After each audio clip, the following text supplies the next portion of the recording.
বদমাশ, এটা মায়াবিনীর পত্নী, একে ছেড়ে দে।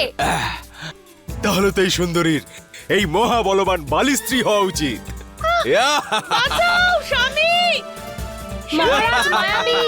মহারাজ মায়াবী! মহারাজ মায়াবী!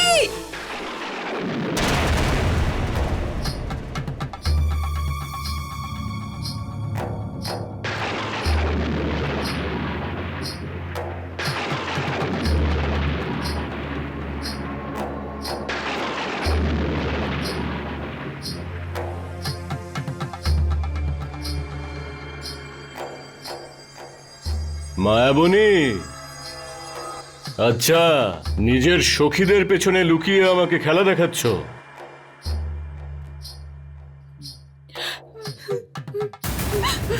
কি হয়েছে? মায়াবলী, মায়াবনী, মায়াবনী, মায়াবনী, মায়াবনী, মায়াবনী,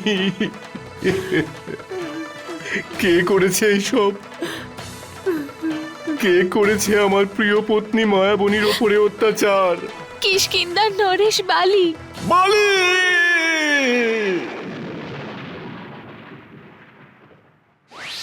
বালি! কোথায় আছিস তুই, কাপুরুষ? বাইরে আয় আর এসে আমার সঙ্গে যুদ্ধ কর। দুষ্ট কাপুরুষ কোথাকার, দুরাচারী! অন্যের পত্নীর সঙ্গে দুর্ব্যবহার করিস আর এখন লুকিয়ে আছিস। কাপুরুষ, বাইরে আয় আর আমার সঙ্গে যুদ্ধ কর। দাঁড়ান স্বামী, অনেক রাত হয়েছে, বাইরে যাবেন না। ছেড়ে দাও আমাকে, তারা ছেড়ে দাও। দাঁড়ান স্বামী, আপনি দাঁড়ান। দাঁড়ান স্বামী, স্বামী।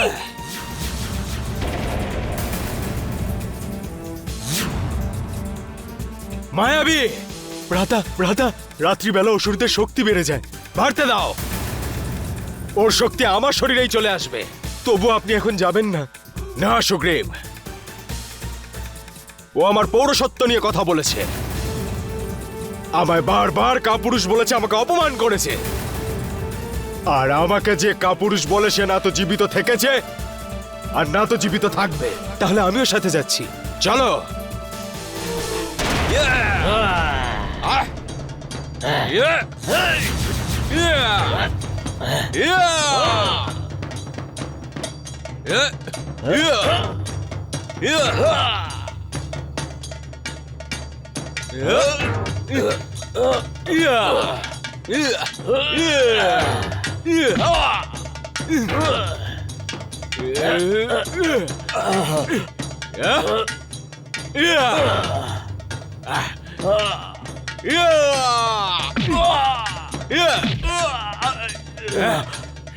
ওঠো, ওঠো, ওঠো কাপুরুষ! পালিয়ে কোথায় যাচ্ছ? দাঁড়াও, দাঁড়াও, দাঁড়াও! রঘুনন্দন, বালির শক্তি দেখে মায়াবী এতটা ভয় পেয়ে গেছিল যে সে পালিয়ে গেছিল। আমি আর জ্যেষ্ঠ দুজনেই ওকে অনুসরণ করেছিলাম। ও পর্বতে একটা গুহার ভিতরে ঢুকে গেছিল।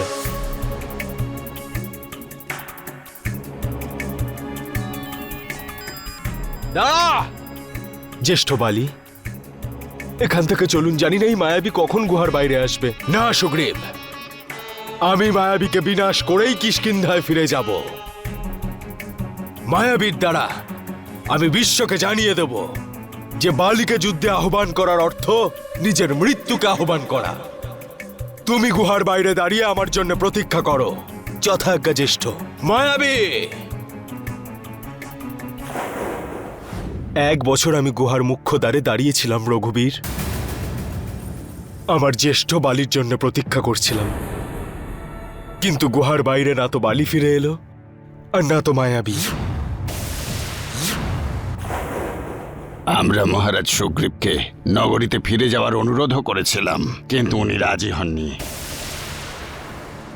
ওই মুহূর্তে আমার মনে একটা আশঙ্কা ছিল 1 বৎসরের অধিক সময় হয়ে গেছিল যখন একদিন গুহার ভিতর থেকে রক্ত প্রবাহ বাইরে বেরিয়ে এলো।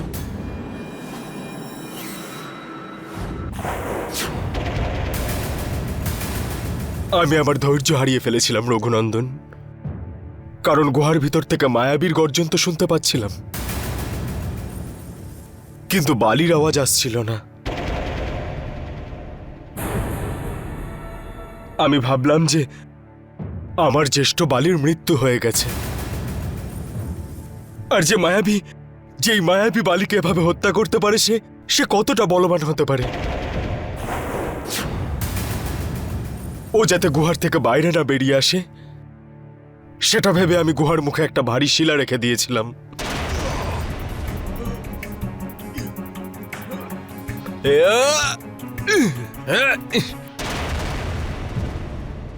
রঘুনন্দন, আমি এটা কাউকে বলিনি যে আমার জ্যেষ্ঠ বালি মারা গেছে।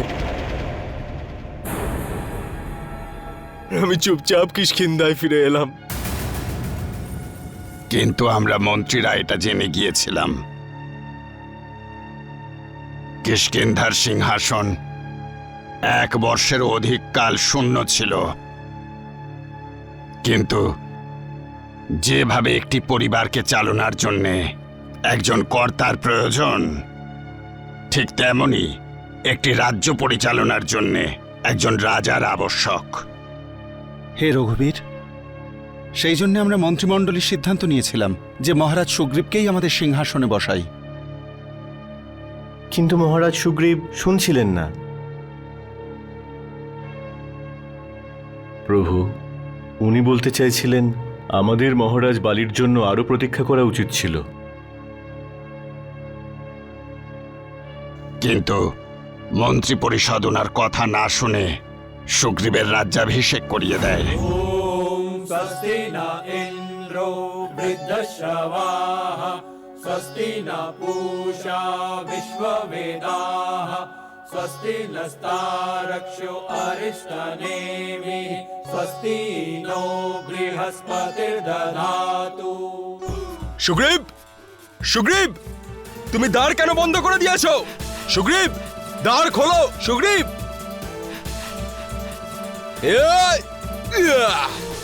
ॐ स्वस्ति न पूषा विश्ववेदाः स्वस्ति नस्तारक्षो अरिष्टनेमिः। जय श्री राम।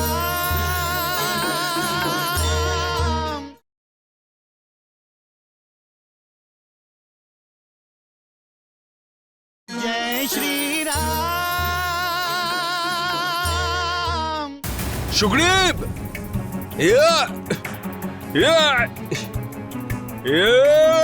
ॐ स्वस्ति न इन्द्रो वृद्धश्रवाः स्वस्ति न पूषा विश्ववेदाः स्वस्ति नस्तारक्षो अरिष्टनेमिः स्वस्ति नो बृहस्पतिर्दधातु।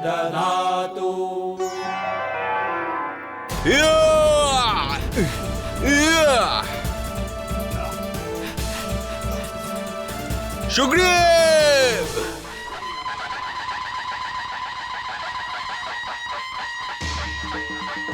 মহারাজ সুগ্রীবের জয়! মহারাজ সুগ্রীবের জয়! মহারাজ সুগ্রীবের জয়! মহারাজ সুগ্রীবের জয়! মহারাজ সুগ্রীবের জয়! মহারাজ সুগ্রীবের জয়!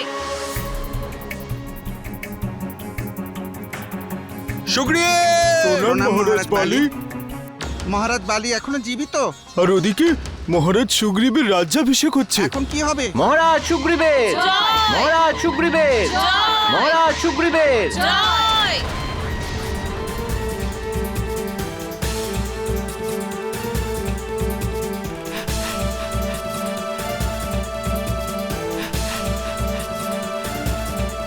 সুগ্রীব,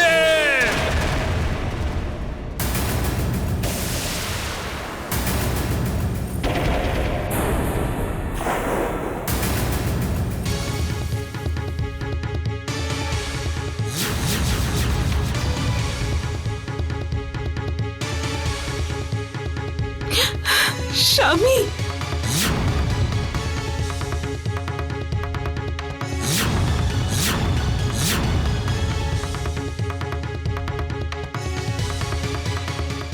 জ্যেষ্ঠ, আপনাকে কুশল অবস্থায় দেখে আমার যে কত আনন্দ হচ্ছে সেটা আমি বলে বোঝাতে পারবো না। তোর বলার আগেই আমি সব কিছু জেনে গেছি সুগ্রীব। ভ্রাতাদ্রোহী তুই, ধিক্কার জানাই তোকে। মহারাজ বালি, আপনি ভুল বুঝছেন। না জাম্বুবান, ভুল তো এখন আমার ভেঙেছে। যাকে আমি আমার ভ্রাতা মনে করেছি সেই ভ্রাতা তার ভ্রাতৃধর্ম একেবারেই পালন করেনি, সেটা আমি আজ জানতে পারলাম। এসব আপনি কি বলছেন জ্যেষ্ঠ? সত্য খুবই কঠিন হয় সুগ্রীব। তুই রাজ সিংহাসনের লোভে আমাকে বধ করার চেষ্টা করেছিস। না জ্যেষ্ঠ,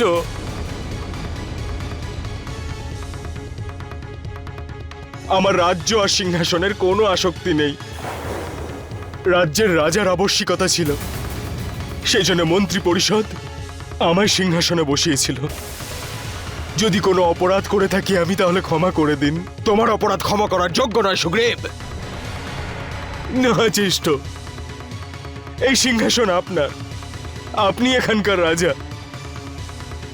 আমি তো আপনার সেবক, সেবকই থাকবো। চুপ করে থাক, তুই ভ্রাতাদ্রোহী, রাজদ্রোহী। তুই সরে যা।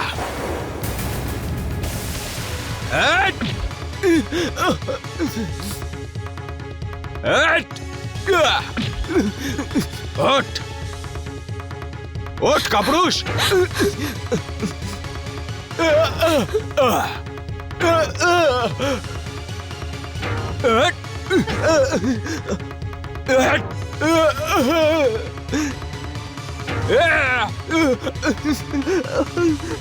ওঠ ওঠ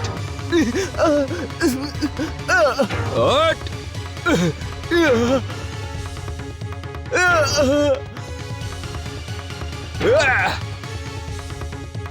ও রাজদ্রোহ করেছে, বন্দি করে নাও ওকে। স্বামী, তুমি এদিকে এসো।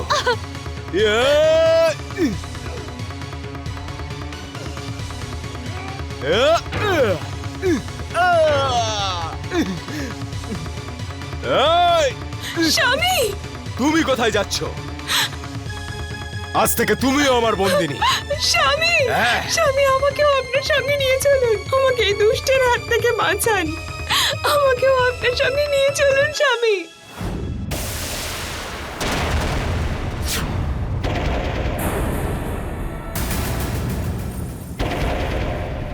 জয় শ্রীরাম।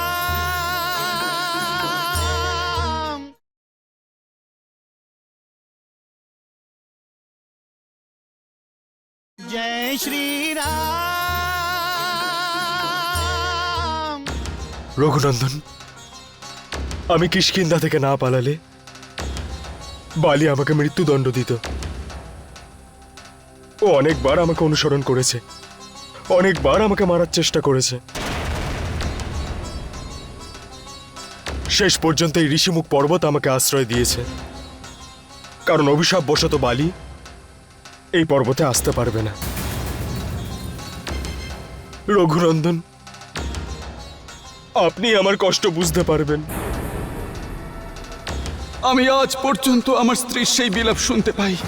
স্বামী, স্বামী, আমাকেও আপনার সঙ্গে নিয়ে চলুন। আমাকে এই দুষ্টের হাত থেকে বাঁচান।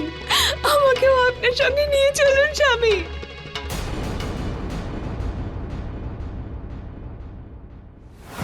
রঘুনাথ, আমায় রক্ষা করুন রঘুনাথ। রঘুনন্দন, রক্ষা করুন রঘুনাথ। আমিও বালির মতোই বলশালী প্রভু,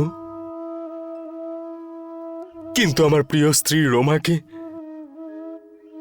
বালির হাত থেকে মুক্ত করতে পারিনি।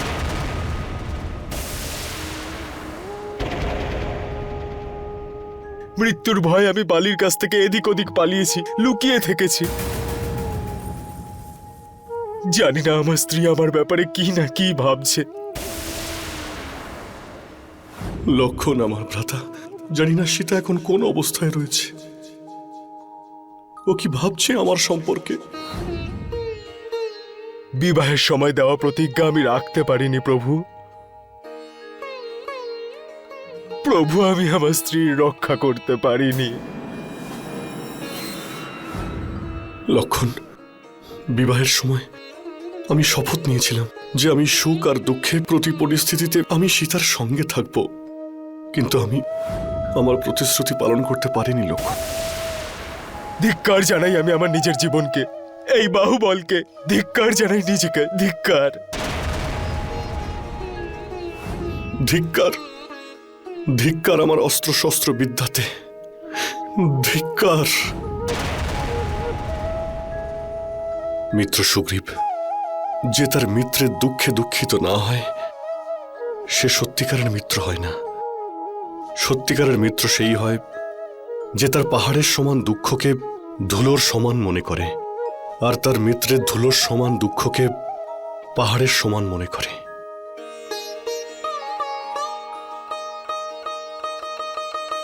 একজন সত্যিকারের মিত্রের ধর্ম হল সে তার শক্তি অনুযায়ী তার মিত্রের সর্বদা কল্যাণ করে, বিপদের সময় তাকে সঙ্গ দেয়, তার উপরে আসা সমস্ত বিপদকে দূর করে। এবার আপনি দুঃখ করার চিন্তা করা ছেড়ে দিন। মহারাজ সুগ্রীব, জ্যেষ্ঠর কথায় ভরসা করো। আমি আপনাকে সর্বপ্রকার সহায়তা করব, এটাই রামের প্রতিজ্ঞা।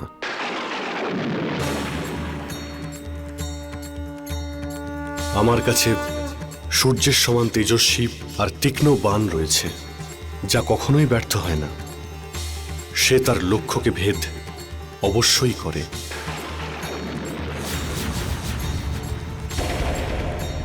আপনার স্ত্রীকে হরণ করা ওই অধর্মী বালি ততক্ষণই জীবিত যতক্ষণ আমার সামনে না আসছে, আর যেদিনও আমার সামনে আসবে সেদিন আমার বাণ ওকে এফর ওফর করে দেবে।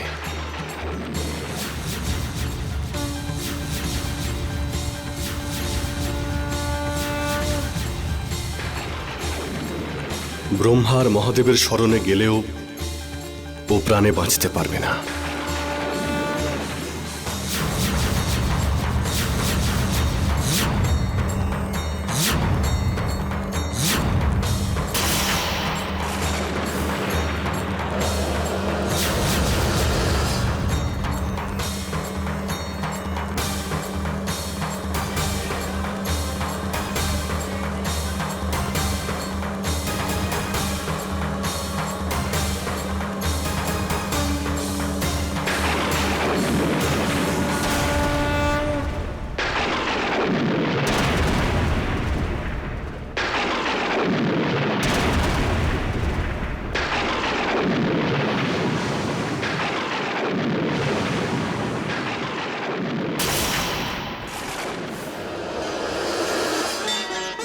जय श्री राम।